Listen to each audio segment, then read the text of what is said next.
Assalamualaikum warahmatullahi wabarakatuh. Perkenalkan, nama saya Muhammad Kaiman Haq. NIM saya 09 2024 09 0198. Kali ini saya akan membahas tentang materi identitas nasional. Apa sih itu identitas? Bagaimana sih identitas nasional Indonesia awal mulai terbentuknya? Kita mendengar nama Indonesia. Indonesia itu apa dalam benak kita ketika mendengar nama Indonesia? Apakah sebuah bahasa Indonesia? Apakah sebuah simbol ideologi Pancasila? Apakah sebuah kepulauan? Ya, itu merupakan unsur-unsur dari identitas nasional itu sendiri. Indonesia sebelumnya pernah dijajah oleh Belanda, Portugal, maupun Jepang. Awal mulanya dari sebuah kerajaan. Indonesia itu terdiri dari ratusan kerajaan. Bukti dengan adanya ratusan bahasa daerah yang berbeda-beda. Yang paling kita kenal adalah Kerajaan Mataram. Jadi, dulu Belanda sebelum dia tahu akan kekayaan di Indonesia, dia tahu berasal dari pedagang dari Portugis.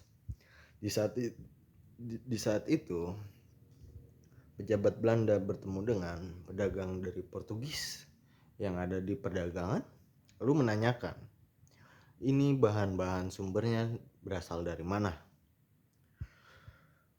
Portugis itu bilang ini berasal dari Nusantara, yang berarti kan Indonesia tersebut. Namun di saat itu Belanda tidak tahu bagaimana caranya bisa nyampai ke Indonesia. Belanda mencari akal dengan menemui orang-orang Nusantara yang ada di pedagangan. Dan alhasil waktu itu Belanda berhasil mencapai ke Indonesia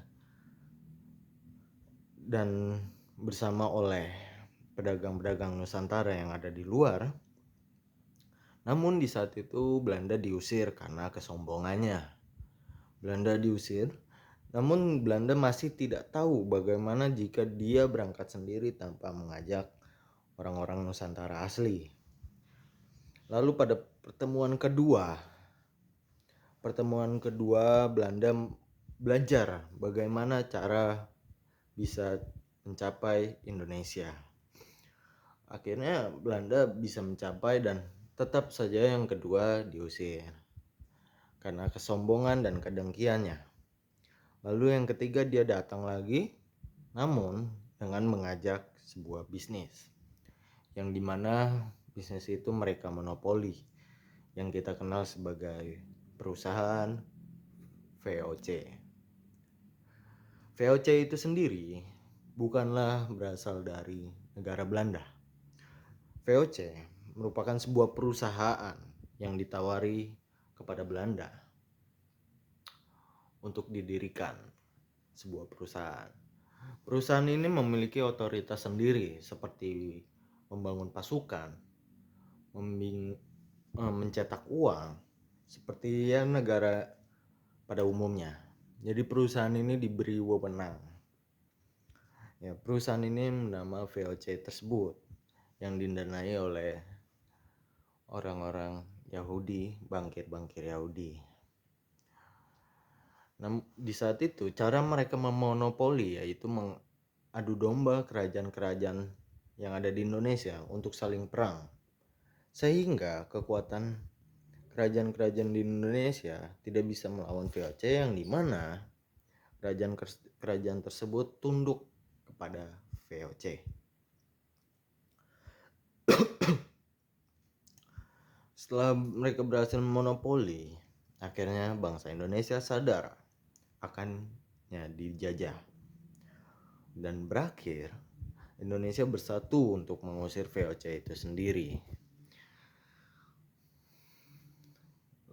Lalu VOC diusir, Indonesia sepakat untuk memerdekakan diri pada 17 Agustus 1945, yang dimana di situ terbentuknya Sumpah Pemuda dan tokoh-tokoh Indonesia yang penting seperti Soekarno, Muhammad Hatta, Soeharto, dan lain-lain. Bapak Pendidikan Indonesia, Ki Hajar Dewantara pun juga terbentuk, mulai dikenal di saat itu. Setelah Indonesia merdeka, Indonesia memulai membangun sebuah bangsa sendiri yang dikenal sebagai bangsa Indonesia, yang tadinya adalah bangsa Mataram dan berubah menjadi bangsa Indonesia dan memiliki bahasa kesatuan, yaitu bahasa Indonesia.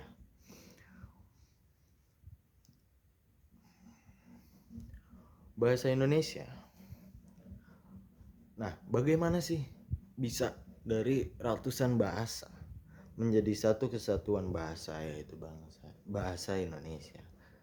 Kadang saya sempat berpikir bahwasanya ini tidak logis jika dari ratusan kerajaan ini bersatu dan mau menyatukan bahasa kebanggaan mereka menjadi satu bahasa, yaitu bahasa Indonesia.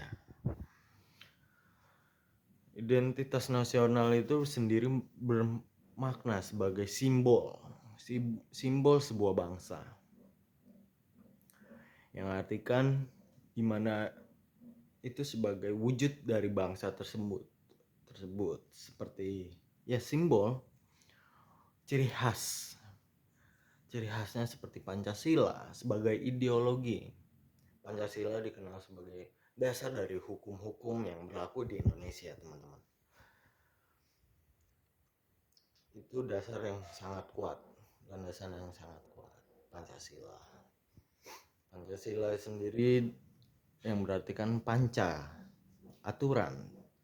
Panca 5 artinya, sila itu aturan, yang berarti kan 5 aturan.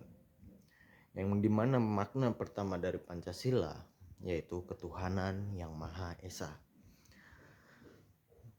yang berartikan aturan dalam berbangsa Indonesia harus memiliki Tuhan yang Maha Esa, yang sebelumnya tadinya diganti sebagai lebih condong ke Islam.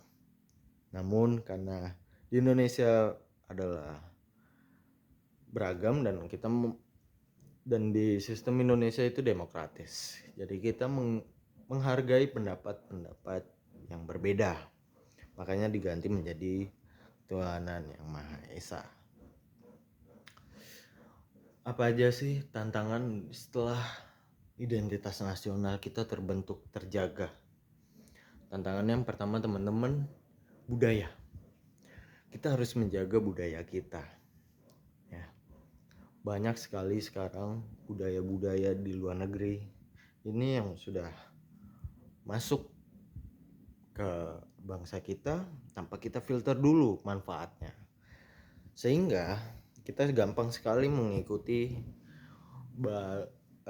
budaya-budaya di luar yang tidak bermanfaat. Lalu tantangan yang kedua, seperti sekarang kita bersosial media, teman-teman. Soalnya sekarang banyak sekali disinformasi atau informasi yang radikal yang bertujuan untuk menghancurkan bangsa kita itu sendiri, seperti teroris dan lain-lain. Nah, bicara teroris, apa aja sih teroris yang ada di Indonesia, teman-teman, yang mengancam kedaulatan bangsa kita? Yang kita kenal seperti OPM, Organisasi Papua Merdeka. Ini sangat berbahaya, teman-teman, karena ini dapat mengancam kedaulatan bangsa kita. Mengancamnya dari mana? Tentunya, teman-teman, jika OPM ini didiamkan, yang ada hanya Papua lepas dari kita. Papua merupakan salah satu badan dari bangsa kita. Papua merupakan bangsa Indonesia itu sendiri. Papua merupakan simbol identitas dari nasional kita itu sendiri, teman-teman. Mungkin hanya sekedar itu saja yang bisa saya sampaikan. Sebelumnya mohon maaf. Wassalamualaikum warahmatullahi wabarakatuh. Makasih.